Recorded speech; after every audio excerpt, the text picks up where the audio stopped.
Daily basis पे 50 से 60 लोग ऑफलोड की जा रहे हैं और वो उस पर मेरा जो ओपिनियन है वो बहुत लाइक मुझे डिसअपॉइंटमेंट हुई थी ऑनेस्टली ये करने के। वो एक्चुअली अपने पैसे खर्चते हैं ना, टिकट तो वो लेते हैं, टिकट वो लेते हैं और या तो वो रिफंड करें टिकट उसको। ये मुल्क से बाहर जाने का अपने हक होना चाहिए बंदे को। यूके में एक्चुअली 9 यूनिवर्सिटीज़ ने पाकिस्तानी स्टूडेंट्स को रिस्ट्रिक्ट कर दिया है आने से। स्टूडेंट्स के ऊपर ना आजकल चेकिंग हो रही है कि वो क्लासेस अटेंड करते भी हैं या नहीं करते हैं। जो लोग नहीं करते ना तो उनको एक्सपेल कर दिया जाता है। उनमें से एक यूनिवर्सिटीज़ में पढ़ता है लेकिन वो लकीली वो पहले जा चुका था। वो कौन सी यूनिवर्सिटी है? हर्टफोर्डशायर। मैं तो एक्चुअली यूके में रहता हूँ।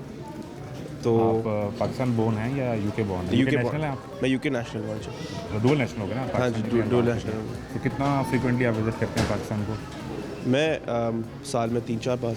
आप आते हैं? जी आता हूँ।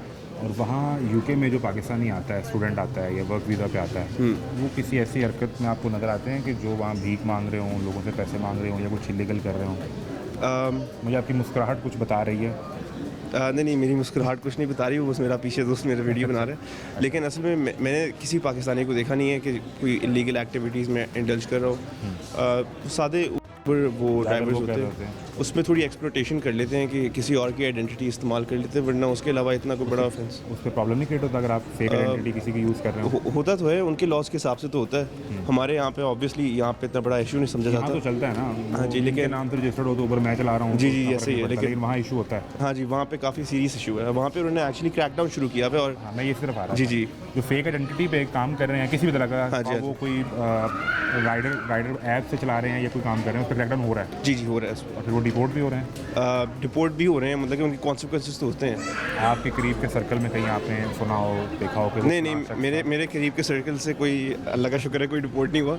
लेकिन आप क्या करते हैं, वहाँ पढ़ते हैं कि जॉब करते हैं? मैं तो पढ़ता हूँ वहाँ पे। ठीक है, तो आपके सर्कल में पाकिस्तानी स्टूडेंट्स भी होंगे जो यहाँ से गए होंगे, पढ़े होंगे? हाँ जी, पाकिस्तानी स्टूडेंट्स भी हैं, पढ़ रहे थे। ये भी पढ़ रहा था पीछे मेरे। ये आपका दोस्त है? जी मेरा दोस्त है, ये भी पढ़ रहा था लेकिन ये वापस आ गया था। डिपोर्ट नहीं हुआ था ये अपनी मर्जी से वापस आ गया था। दोस्ती नहीं बजाएं, सच बताएं। नहीं सही बात है, ये अपनी मर्जी से वापस आ गया था। ऐसा तो नहीं कि दोस्त को उन्होंने डिपोर्ट कर दिया? नहीं ऐसी कोई बात नहीं। पिछले दिनों पाकिस्तान के वो कुछ फेमस इन्फ्लुएंसर्स और यूट्यूबर्स भी हैं, वो तो बारे में बहुत खबरें चलती हैं, उन्हें डिपोर्ट किया गया। वो तो उनको डिपोर्ट इसलिए किया गया ना क्योंकि उन्होंने वीज़ा एप्लीकेशंस पे झूठ बोला हुआ था। तो जब झूठ बोलते हैं तो तब तो मेरे ख्याल से इससे मैं आपका नाम क्या है? अहमद। मैं इससे ये समझ रहा हूँ कि अगर लेट्स सपोज मैं वहाँ पे चला जाता 2 साल पहले, जी किसी के पास वीज़ा होता, तो वो उस वीज़ा एप्लीकेशन का भी रिव्यू कर रहे हैं कि आइदर ये सच बोल कर आए हैं या झूठ बोल कर आए हैं? मेरे ख्याल से उनको यहाँ की गवर्नमेंट, यहाँ के स्टेट ने उनको मेरे ख्याल से नोटिफाई किया कि उन्होंने झूठ बोला होगा, इनके ऊपर केसेस चल रहे हैं इन पे। ये एक पर्टिकुलर केस है? जी जैसे कि आजकल इन्फ्लुएंसर, मेरे ख्याल से नाम तो नहीं लेना चाहूँगा, लेकिन खैर जो भी इन्फ्लुएंसर वहाँ से बाहर आया है तो इसी बेसिस पे आया कि उन्होंने अपनी वीज़ा एप्लीकेशंस पे झूठ बोला हुआ था कि उनके पास कोई criminal. This is a particular case ना? हाँ जी। लाइक रैंडमली तो वहाँ ऐसा नहीं है कि ये आपके जो दोस्त हैं इनका वीज़ा वहाँ की अथॉरिटीज चेक कर रही हूँ और फिर पाकिस्तान गवर्नमेंट से बात करें कि झूठ तो नहीं बोला हुआ इन्होंने? ऐसा कुछ नहीं है। जब आप स्पॉटलाइट में आ जाते हैं तभी चेकिंग होती है। ओके। जब आप कोई गलत काम करते हैं तो कोई बता देता है। कभी कभी ऐसे होता है कि फ़र्ज़ करें कि अगर ड्राइवर ने फेक आइडेंटिटी इस्तेमाल की हुई है, किसी लेडी की लगाई हुई है आइडेंटिटी और उसके ऊपर काम कर रहे हैं, तो कोई भी, जैसे कि मैंने खाना रिसीव करना है तो अगर मैं रिपोर्ट नहीं करूँगा, लेकिन वहाँ पे लोग रिपोर्ट कर देते हैं जनरली। खासतौर पे जो वहाँ के नेटिव्स होते हैं, लोकल्स होते हैं, वो रिपोर्ट कर देते हैं। वो इस चीज़ को माइंड करते हैं कि कोई भी, मतलब कि अगर उनके लॉस को सही तरह नहीं ना कर। एक खबर और भी, शायद आप कितने से पाकिस्तान में? मैं लाहौर से ही। नहीं, कितने ऐसे भी पाकिस्तान में आए हो? मैं दिसंबर में आया हूँ, लेकिन मैं शुरू से यहाँ पर ही रह रहा हूँ। यहीं पर रह रहे हैं। अभी आपकी नज़र से शायद वो खबर गुजरी हो कि एयरपोर्ट से बहुत से बच्चों को और लोगों को ऑफलोड किया जा रहा है। ये मैंने कल ही एक्चुअली देखा है कि डेली बेसिस पे 50 से 60 लोग ऑफलोड की जा रहे हैं। और वो उस पर मेरा जो ओपिनियन है वो बहुत लाइक मुझे डिसअपॉइंटमेंट हुई थी ऑनेस्टली ये करने के, ये ऑफलोड करने पे क्योंकि वो एक्चुअली अपने पैसे खर्चते हैं ना। टिकट तो वो लेते हैं, टिकट वो लेते हैं और या तो वो रिफ़ंड करें टिकट उसको। ये मुल्क से बाहर जाने का अपने हक होना चाहिए बंदे को। नहीं, वो तो होना चाहिए, लेकिन कोई इस तरह चला जाए बाहर के वो जाए ड्राइवर के लाइसेंस वीज़ा पे और उसका कभी पाकिस्तान में ड्राइविंग लाइसेंस ही ना बनाओ। अगर गलत डॉक्यूमेंट्स फेक कर रहे हैं तो तब जस्टिफाइड है, तब तो उसको खुद ही जाना नहीं चाहिए।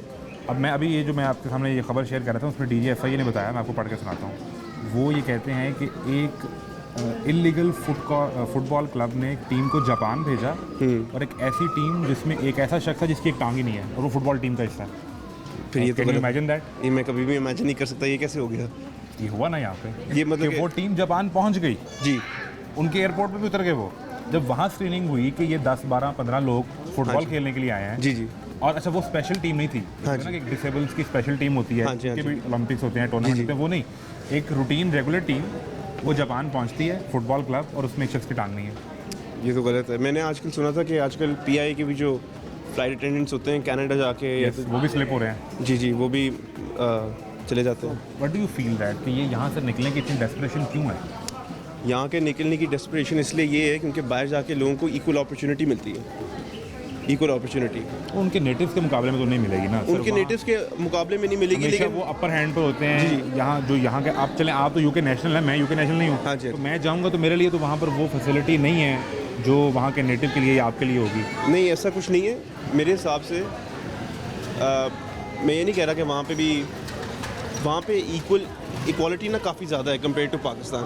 पाकिस्तान में अगर कोई भी आपने काम शाम कराना होता है तो वो सिफारिश पे भी हो जाता है, लेकिन वहाँ पे ये काफ़ी स्ट्रिक्ट है, तो आपको इक्वल अपॉर्चुनिटी इस लिहाज से मिलती है कि अगर मेरे साथ मैं जितना भी बड़ा आदमी हूँ पैसों के लिहाज से, कनेक्शंस के लिहाज से, और मेरे साथ कोई बंदा बैठा हुआ है जो आपका दोस्त ही है, जो मेरा दोस्त हो या तो कोई रैंडम बंदा हो, कोई ज़रूरी बात नहीं है, लेकिन जिसके मतलब कि हम दोनों की क्वालिफिकेशंस एक ही हैं, तो हम दोनों को इक्वल बेसिस पे कंसिडर किया जाएगा। ऐसे नहीं किया जाएगा कि मैरिट को मेक श्योर किया जी जी जाएगा। ऐसे ही है, हमें इक्वल बेसिस पे कंसिडर किया जाएगा।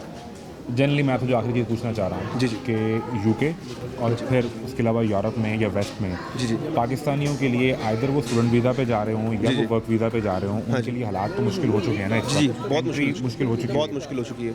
और इसके ज़िम्मेदार हम खुद हैं। जी जी इसके ज़िम्मेदार हम एक्चुअली खुद हैं, क्योंकि यूके में एक्चुअली 9 यूनिवर्सिटीज़ ने पाकिस्तानी स्टूडेंट्स को रिस्ट्रिक्ट कर दिया है आने से। कर दिया सही है, तो ban कर उसका दिया। मेन रीज़न यही है कि जब मैं वहाँ पे गया था यूके के अंदर, तो इंटरनेशनल स्टूडेंट्स के ऊपर ना आजकल चेकिंग हो रही है कि वो क्लासेस अटेंड करते भी हैं या नहीं करते हैं। अगर जो लोग नहीं करते ना तो उनको एक्सपेल कर दिया जाता है कि ये तो पढ़ने के लिए आए थे। तो वो सिर्फ यूनिवर्सिटी से एक्सपेल होंगे या वो डिपोर्ट भी होंगे? डिपोर्ट भी हो जाते हैं। जब आप यूनिवर्सिटी से एक्सपेल हो जाते हैं तो आपका वीज़ा जो होता है वो कैंसिल हो जाता है, तो you be deported, you are deported automatically, next flight से आपको डिपोर्ट कर वापस देते भेज देंगे। अच्छा, ये जो 9 यूनिवर्सिटीज़ आप कह रहे हैं, ये मेनलैंड यूके की हैं या ये कोई? हैं। नहीं मेनलैंड यूके की हैं। मेरा एक्चुअली एक दोस्त उनमें से एक यूनिवर्सिटीज़ में पढ़ता है, लेकिन वो लकीली वो पहले जा चुका था। वो कौन सी यूनिवर्सिटी है? हर्टफोर्डशायर। ओके, हर्टफोर्डशायर, हाँ जी, वो लंदन के आसपास है। तो जितने भी वहाँ पाकिस्तानी स्टूडेंट्स हैं वो ये चेक कर रहे हैं कि जो प्राइम पर्पस जिस पर ये आए हैं पढ़ने के लिए, अगर ये क्लासेस नहीं ले रहे तो उनको एक्सपेल एक्सपेल करेगी, स्टूडेंट वीज़ा कैंसिल होगा और Exactly. नेक्स्ट फ्लाइट से वो पाकिस्तान हाँ जी, उनको 30 दिन मेरे ख्याल से 2 हफ्ते मिलते हैं। क्या आप वाइंड अप करें और निकले यहाँ से? एग्जैक्टली ऐसे ही। उसके बाद उन पर बैन भी लगेगा? ये इस बात का मैं श्योर नहीं हूँ, लेकिन मेरे ख्याल से लग जाता है उनके ऊपर बैन। Ban, स्टूडेंट बैन लग जाता है, स्टूडेंट वीज़ा पे बैन लग जाता है, ट्रैवल वीज़ा पे शायद बैन ना लगे, तो इसका मतलब ये है कि हालात तो फिर अब मुश्किल हैं, क्योंकि वो वीज़ा स्टूडेंट वीज़ा की बेसिस पे असाइलम क्लेम करने आ जाते हैं ना, तो वो गलत होता है फिर। और ये कितना फ्रिक्वेंटली वहाँ पे होता है? बहुत फ्रीक्वेंटली होता है, पाकिस्तानी तो काफ़ी करते हैं लोग। हम उसमें आपके लिए भी और हमारी ऑडियंस के लिए भी कि रिसेंटली जो यूके में जो असाइलम लॉज हैं वो भी चेंज हो गए हैं। जी, जी। वहाँ पर पीआर लेने के जो लॉज थे वो भी चेंज हो चुके हैं। जी, जी। जो पहले मेरा ख्याल है 5 साल में मिलती थे, 20 साल में मिलेगी। हाँ जी। और द मोमेंट आपकी रिक्वेस्ट रिजेक्ट होगी तो आपको यूके छोड़ना होगा। हाँ जी। और अपने मुल्क वापस जाना होगा। किसी थर्ड कंट्री भी नहीं, अपने मुल्क वापस जाना होगा जी, जी। जहाँ से आप आ रहे हैं। ऐसे ही है। और उसमें पिछले 1 साल में गालबन यूके को 40,000 रिक्वेस्ट मिली हैं असाइलम के लिए, और उसमें 10,000 से ज़्यादा पाकिस्तान से हैं। यानी पूरी दुनिया से 40,000 हैं टोटल मिला के, और उसमें जो हाईएस्ट नंबर 25% मतलब कि वो पाकिस्तान से है, जिसमें असाइलम केसेस बहुत से फेक केसेस भी होते हैं। सो हमने अपने लिए खुद ही ये मुश्किल पैदा की है।